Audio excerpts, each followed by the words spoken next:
We open up on Johnny fighting his second opponent. Johnny lands a quick combo that knocks him to the ground.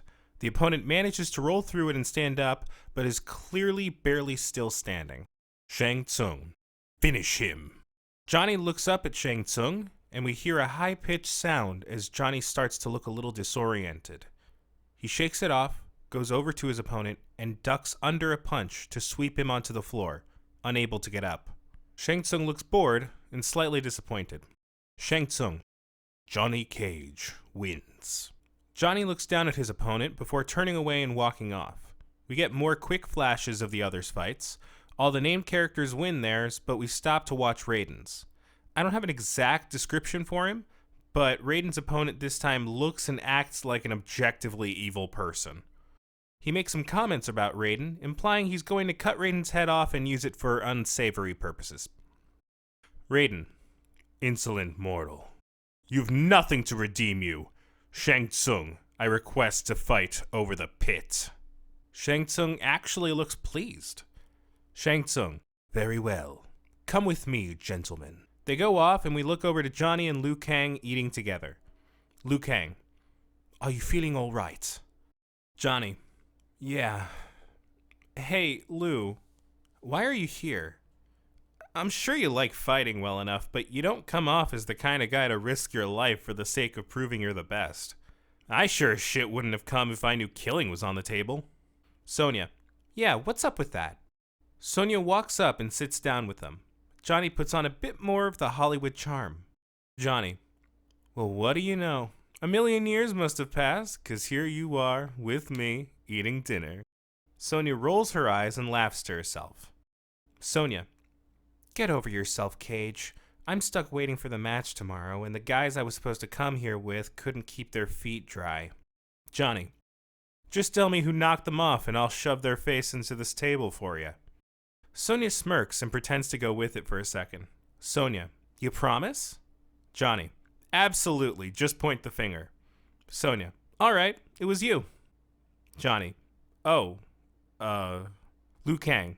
Do you want to finish your dinner before or after you slam your head through it? Johnny. After. Sonya. Anyway, we were about to learn something. Kang, what the hell are you doing here? Liu Kang.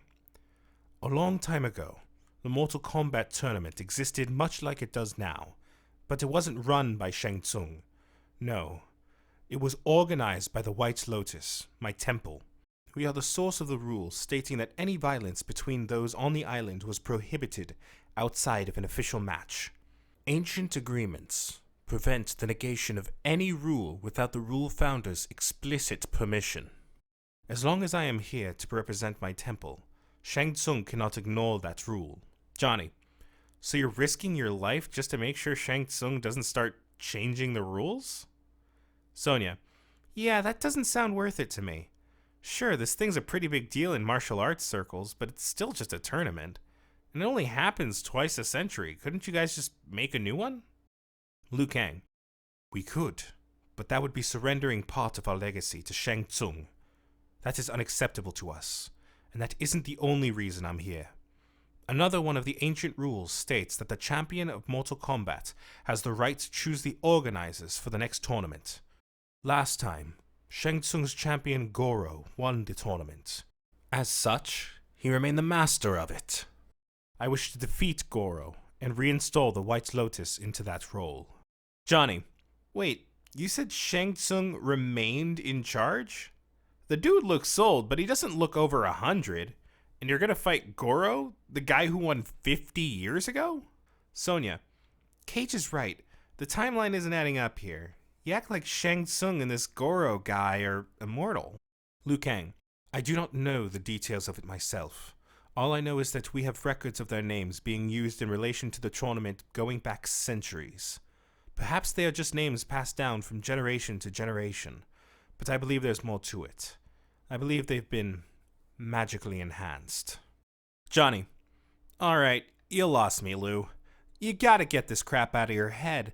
There's no magic in the world that lets people do impossible things, no gods of lightning. I get that you don't like Shang Tsung, but You can't start making shit up just to feel like there's a good reason to fight him. Sonya, back me up here. Sonya stays quiet and looks away. Her hands are on the table with her bracers exposed, but she moves them off the table and under, not saying anything. Liu Kang, it seems she knows more than she lets on. Johnny, Sonya, don't go silent like that. You're just gonna encourage him. Liu Kang, Johnny, look. Liu Kang puts up a hand as though it was holding something, and fire manifests. Johnny recoils back. Liu Kang, there is more to this world than you think. We switch back over to Raiden's fight. It's become night out with the moon shining. Shang Tsung, fight. The fight isn't even close. Raiden styles on this guy hard. In fact, throughout the fight, Raiden never needs to block and never gets hit. It's meant to be pretty quick.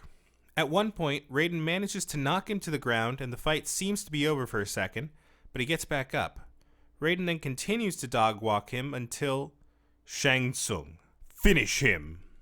Raiden raises his arms and shocks his opponent with so much electricity that his skin and muscles melt off until all that's left are bones.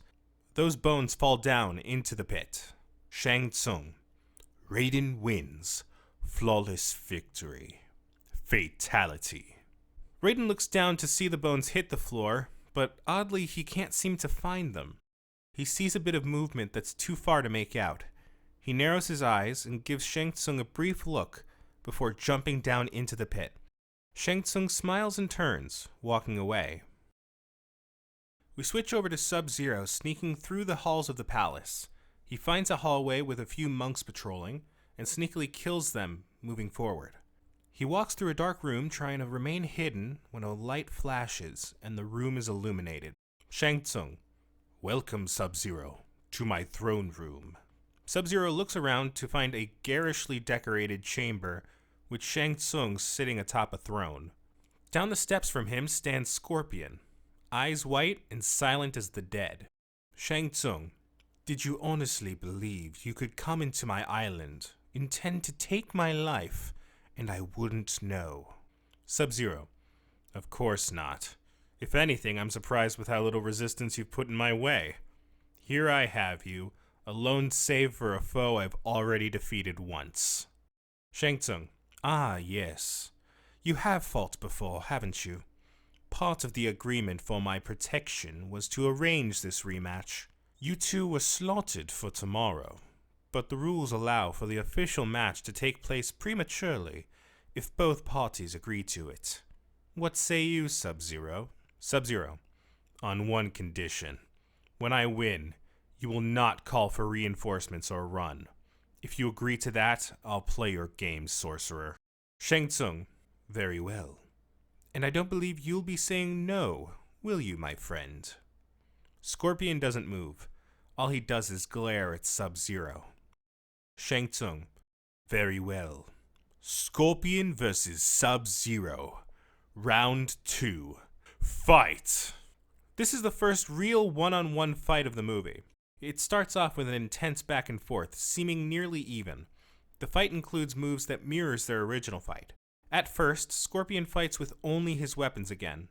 But then, when Sub-Zero is about to cut him with an ice axe, he disappears into flame, only to reappear at Sub-Zero's side and hit him hard in the face. From here, flames trail a lot of Scorpion's attacks. We start having flashes to the original fight from the trailer, and the choreography between the two begins to match. We cut back and forth between past and present, and when we get to the part where the original trailer goes to a title shot, instead, we see Sub-Zero defeat Scorpion and rip off his head, pulling out his spine, emulating the classic fatality. We close in on the head that used to have dark eyes and switch over to it in the current fight, where its eyes are white and hollow. We see a repeat of the choreography that led to Scorpion's defeat, but this time, he teleports away from the finishing blow and spears Sub-Zero from behind, piercing through his back and his chest. Scorpion, get over here! He pulls Sub-Zero, impaled and dying, to him with his incredible strength and turns him around. Sub-Zero looks down at his chest and coughs blood to the inside of his mask, making it run with red. Sub-Zero, how are you alive? How did you get so strong? I killed you. You were dead. Scorpion. Yes, I was. Scorpion begins to pull off his mask, but instead his whole face comes off, revealing a skull. Scorpion. And now I am here for vengeance. Scorpion spits flame over the body of Sub-Zero, who starts screaming in pain and agony. The screams go on uncomfortably long, until all that's left is a charred skeleton lying on the ground, and unbearable silence.